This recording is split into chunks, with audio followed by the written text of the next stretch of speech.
This week, we welcome John Wheeler, CEO at Wheelhouse Advisors, and Padraic O'Reilly, Chief Product Officer and co-founder at Cybersaint, to discuss why it's time to move away from G, little r, big C. In the Leadership and Communication section, 5 leadership lessons General Marshall can teach us, cybersecurity incident response, the 6 steps to success, 6 effective tips to politely say no that actually work, and more. Business Security Weekly starts now. This is Security Weekly, for security professionals, by security professionals.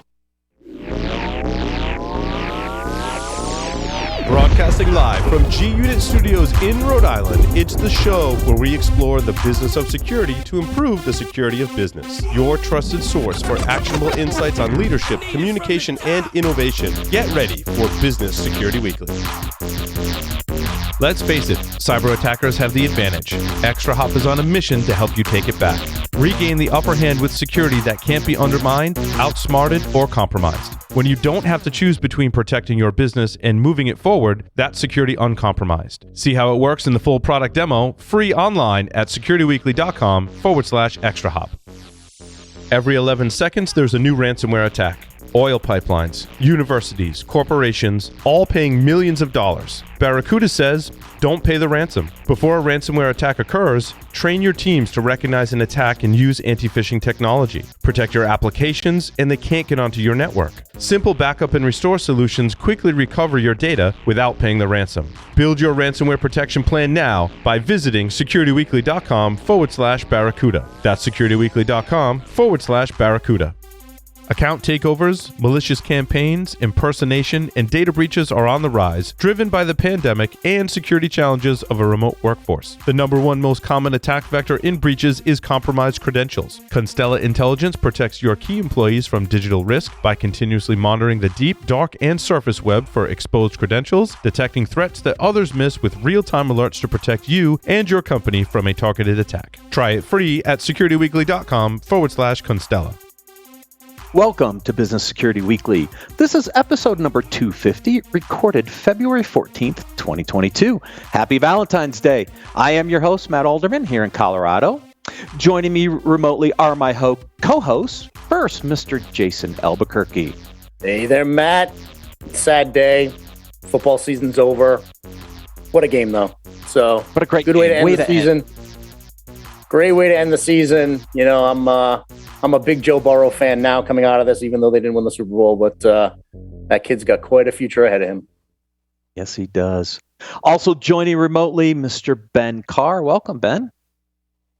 Hey, Matt. Good to be with you on this fine Monday. Seems strange to be spending a Valentine's Day with you and Jason, but it is what it is. I'll make it work. Nothing but love. I love you guys. I love you guys. Don't miss any of your favorite Security Weekly content. Visit securityweekly.com/subscribe to subscribe to any of our podcast feed and have all new episodes downloaded right to your phone. You can also join our mailing list, Discord server, and follow us on social media and our streaming platforms. Do you have a specific guest or topic that you want us to cover on one of the shows? Submit your suggestions for a guest by visiting securityweekly.com/guests and completing the form. We review those suggestions monthly and will reach out to you once reviewed.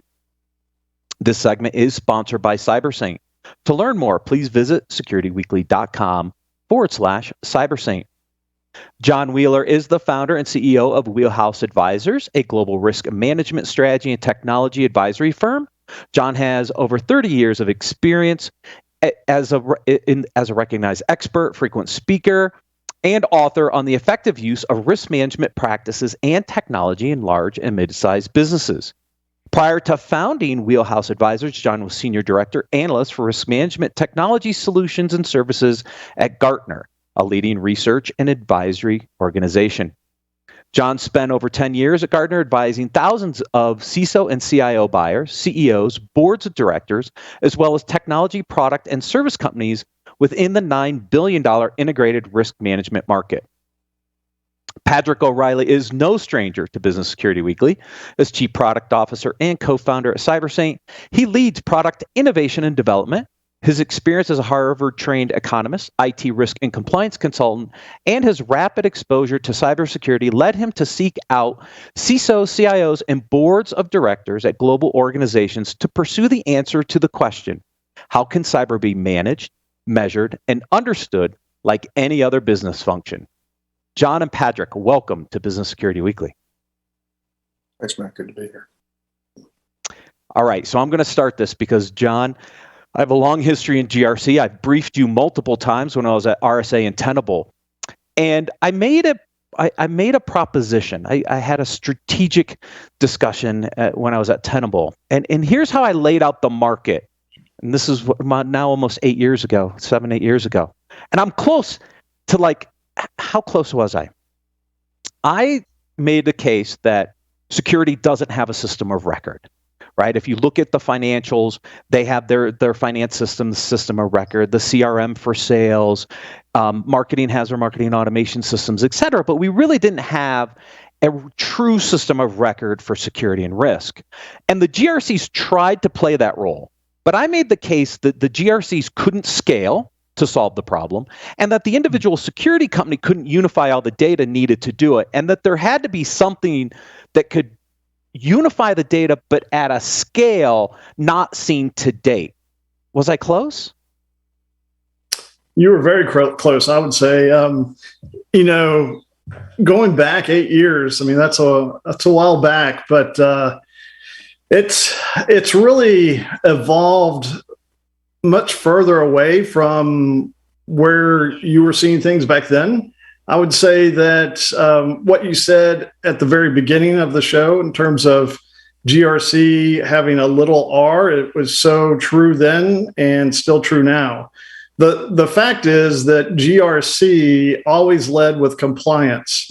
And by doing so, compliance, as we all know, is very rigid. The requirements are very specific and are not changing as rapidly as the whole risk landscape may be changing for organizations.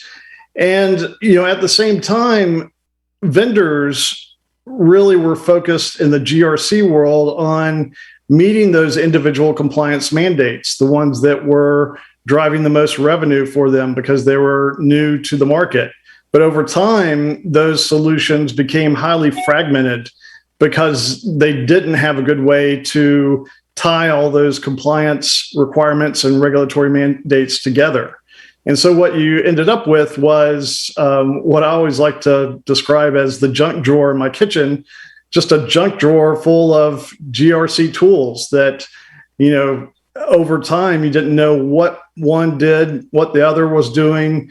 And really where we stand today is that business leaders all the way up to the CEO, they need information around security as it relates to the business and as it relates to what they're trying to achieve in really much larger integrated views through the digital products and services that their organizations are creating.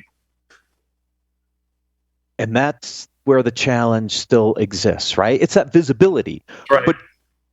But how do you get visibility if everything's so fragmented, right? And that was the challenge I saw when we were trying to pull these pieces together, both at RSA, working on the Archer product line, and then moving over to Tenable and trying to build up the next generation of a platform, right? Connecting all those pieces is not easy, and you need a solution that can scale to do that, because otherwise, without that visibility, everything's stale. You're exactly right. And in fact, my 10 years at Gartner, that was really the focus of my research. And I started with CISOs in trying to understand what their biggest challenge was. And it really came to the surface very quickly that they had all this data at their disposal, but had a real tough time communicating what the true risk is to an organization or to the business itself. And so that's why at Gartner, I led our research effort in looking at what was needed to evolve GRC to the next level. And the key is having an integrated view of risk from top to bottom, from the strategic risk that is typically communicated through some form of enterprise risk management program, the business process risk that you'll find in an operational risk program, and then the risk around the technology assets, which continues to evolve from IT into the world of OT, all sorts of devices used in many different environments, having an understanding of the risk around those assets. But the key is having it integrated such that as these assets are combined together to produce a new digital product or service, that CISOs and their teams can better understand where those assets fit into a given business process, a given product service, but then also all the way up to the strategic level, in that they need to be able to connect true risk metrics into what are the desired business outcomes. And so, a great example I give, because it's so relevant in this day and age, is healthcare organizations that are looking to reach their patients through virtual means in the form of a telemedicine service. And what we find is, as we've worked through the crisis, this pandemic, these organizations have had to cobble together all different sorts of assets without a real understanding of the risk associated with it. And so you have the use of a mobile device by a patient to schedule an appointment, capture some basic data, whether it be clinical, financial, and then you combine that with, perhaps a insecure video platform that is also integrated perhaps into the medical record, electronic medical record. There could be, as we move forward, devices in the home that are monitoring the patient's vital signs or even administering treatment. And then tied back into the cloud, you could have all sorts of AI, machine learning to help with diagnosis of this patient. And so what we really are looking forward to helping CEOs and their teams better understand is, what are those risks associated with that service, and what are the unintended consequences of pulling those things together in a new integrated fashion. Right. Yeah, and I mean, that example that you just gave is pretty much every industry out there over the course of the last 2 years, right? That's right. Coming into the pandemic, most organizations had to accelerate their digital transformation plans, let's call it. They had to accelerate them by 3 to 5 years. More businesses had to look at their business initiatives and front load them. There was increased investment in the digital assets and in transformation in the business. I really feel like we're in this tipping point now, because so many organizations had to reactively, and quickly build that digital transformation program and start executing against some of the plans that they may have had. CIOs executing against plans that were maybe 2 years out, and they had to do that and tighten that within a 12-month window in order for their businesses to survive. Now they're taking a look back and saying, holy crap, what did I just do? And what are the risks around that I need to retroactively go remediate? So having this level of visibility now, I truly feel like we're in this, like I said earlier, a tipping point. If they're not looking back now, it's a scary scenario, because a lot of that was due to necessity versus a well thought out plan. And you said it correctly. They cobbled a lot of things together in order for their businesses to survive. You hit the nail on the head. And just to give some stats on this, because I know we were talking before about, the Super Bowl last night and, all the stats offered through AWS and others. But here are a few stats for you. So the World Economic Forum just came out with their annual global risk survey, and they see the estimated growth in digital by 2024 to be $800 billion, $800 billion in growth. So that's just, where we're going from here. And then at Gartner, the firm that I worked for before, they're saying that the senior leaders and boards of directors are viewing digital in a way they haven't in the past, and they see it as their number one priority at the board level. And then the scary part, like you alluded to, 53% of connected devices within a medical setting, and this was a survey that came out last year, 53% of those devices have some form of vulnerability that could critically impact patient care. And then one more for you, 56% of companies are expecting an increase in their software supply chain. And again, this goes back to the integrated nature of understanding risk, is what are those third-party risks? What are those fourth, fifth-party risks that are baked in to what an organization is trying to accomplish, and they may not even know it. And so, there are all sorts of discussions ongoing this year about helping organizations better understand what is comprised within either a software asset, it could be a hardware asset, having some form of bill of materials that's delivered so that we're not in the situation we are now, like with the Log4j vulnerability and trying to hunt down where it may exist. It's not sustainable. So I'm interested, I think Matt framed it up nicely earlier, big G, little r, big C, right? I think when I look at organizations, and I've had experience with large organizations, I've had experience with small to mid-market. When I think about that, I think, really from a compliance standpoint, almost any organization has some compliance framework that they're mandated to deal with, and they have to, so they've had to figure it out, right? There's usually, especially if you're public, some type of governance, right? But the problem I see, especially as you get below large enterprise, is the lack of understanding of a risk management framework and how to apply it. And so just asking a company, okay, how do we put these on a risk register? How do we bucket these risks seems to be sometimes a large challenge. And I'm interested in your thoughts on how you actually bring an organization out of, I don't know, the naivete of not understanding really what risk is and how to apply it as a framework to kind of manage the risk that they have.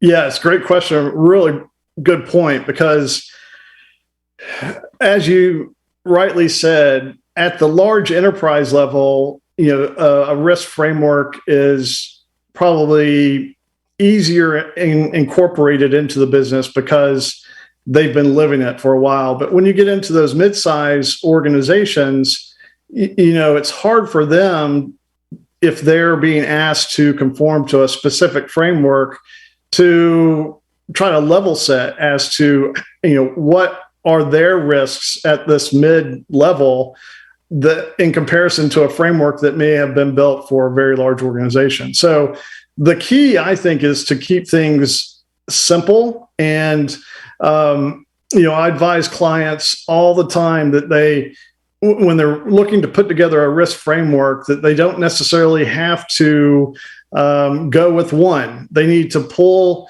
aspects of maybe a couple of different frameworks to create a purpose fit framework for what they're looking to accomplish.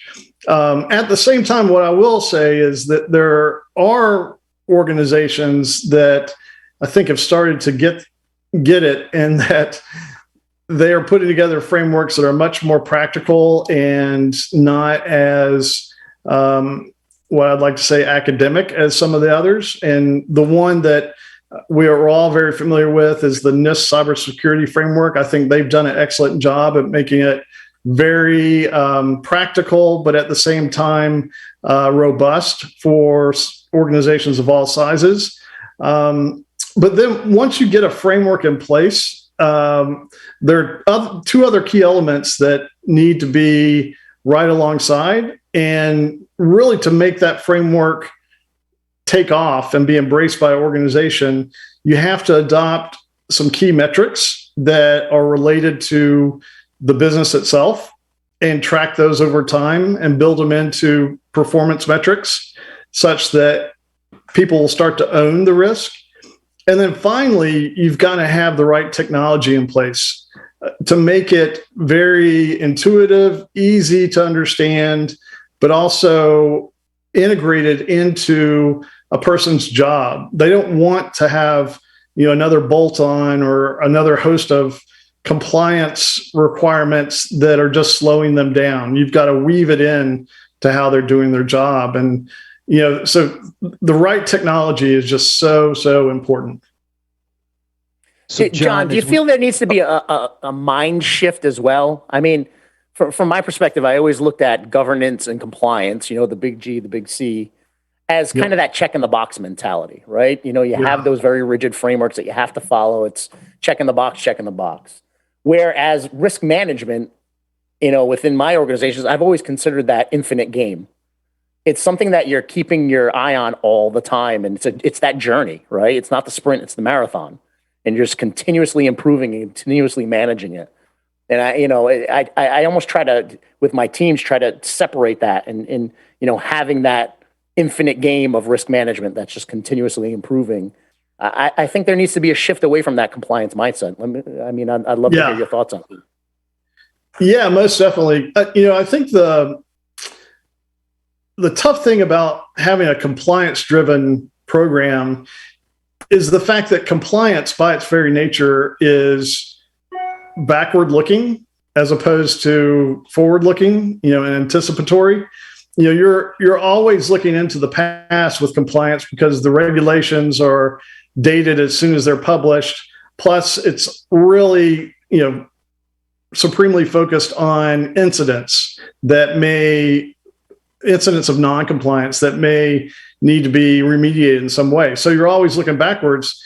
Meanwhile, the biggest risk is ahead of you, and the biggest risk that security organizations need to view and understand is within the business itself. Where are they looking to go? What are their strategic objectives? How are they looking to change the business? And how does the technology asset fit into that picture? And that's where the real risk lies. And so if you're focused there, not only are you adding the most value to the organization that you can, you're also ideally prioritizing your own resources, your own activities to the areas of greatest need. And really, this is the way out, I think, for security organizations who are in that firefighting mode and constantly trying to remediate vulnerabilities or compliance incidents or what have you, and not knowing how to really prioritize where they need to allocate their very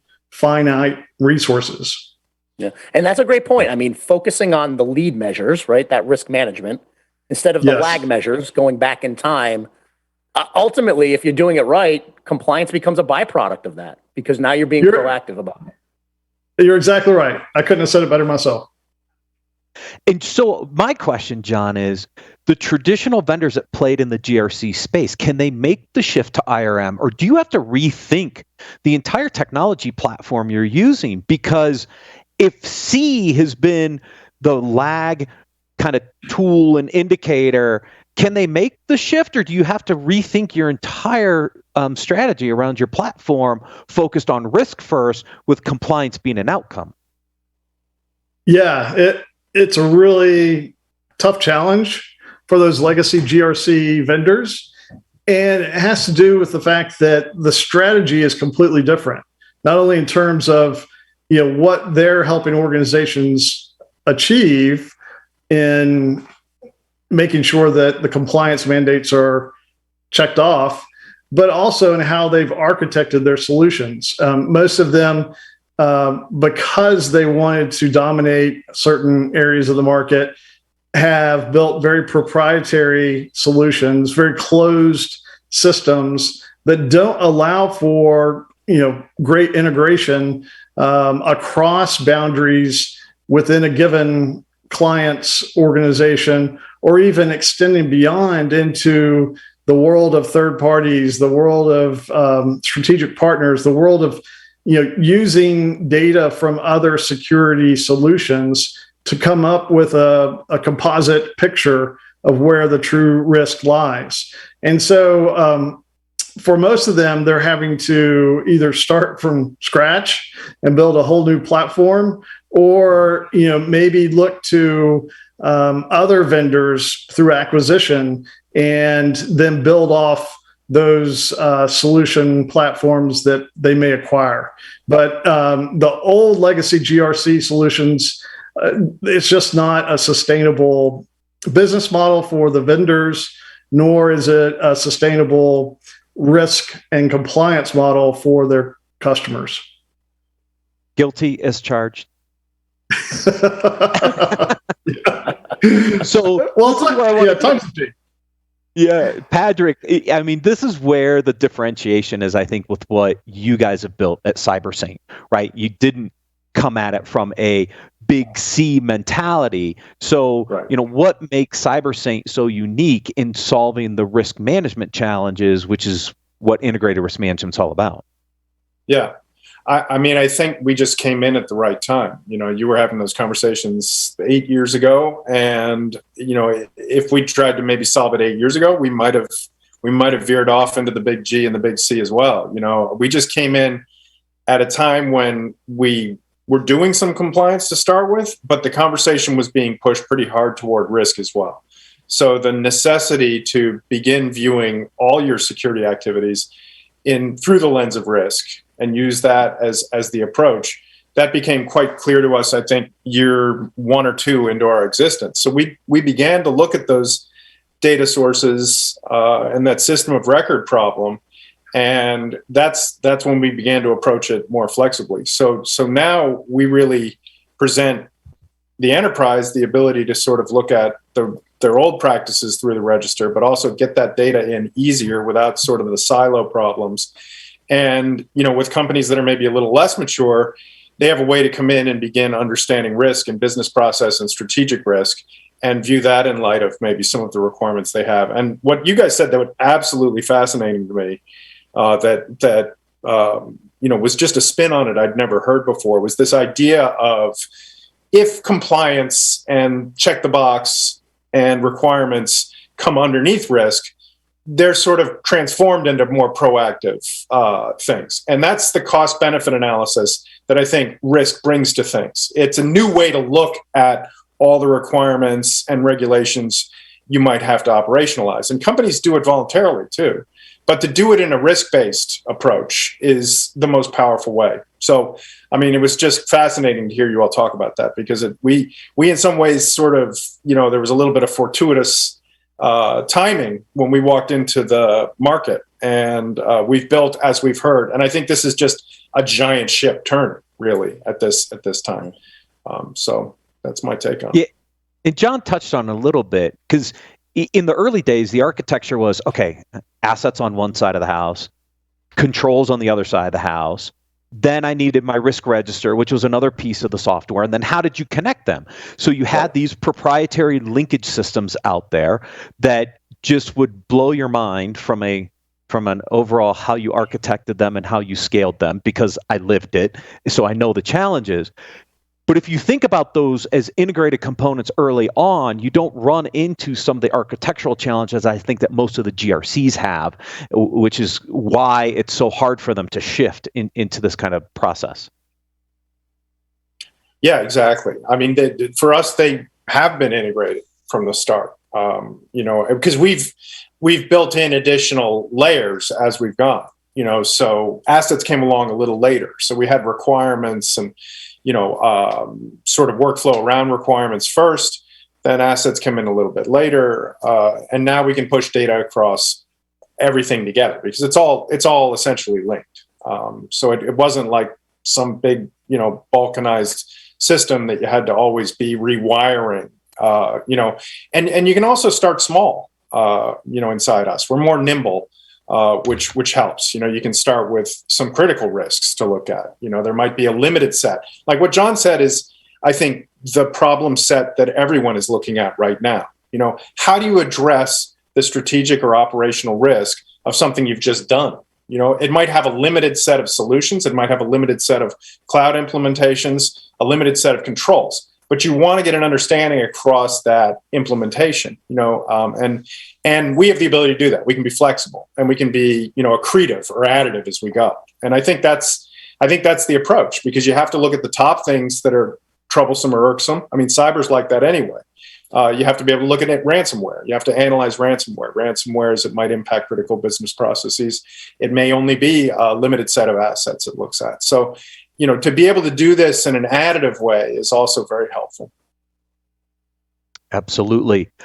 Ben, Jason, any additional questions? Because I could go on with John for probably another hour, but we're getting close to the end. I mean, honestly, I could too, right? And I'm, as an executive leader within an organization, it's always beneficial to realize those economies of scales when you can be looking at lead measures versus lag measures, right? Because there's so much operational inefficiencies when you're looking in the rearview mirror instead of the windshield. So any opportunity to look through the windshield and be able to get those lead measures is an incredible benefit to number one, leadership strategy, being able to lead our organization down the path, and then just the operational efficiencies that you get from really, by design, through this program, having compliance just be a byproduct of what you're doing on the day-to-day. So kudos to you guys. John and Padraic, yes, thank you so much for joining us on Business Security Weekly. Thanks for having me. Yeah, my pleasure. If you want to learn more about integrated risk management or Cybersaint, please visit securityweekly.com/Cybersaint. We're going to take a quick break and then cover the leadership and communications articles for this week.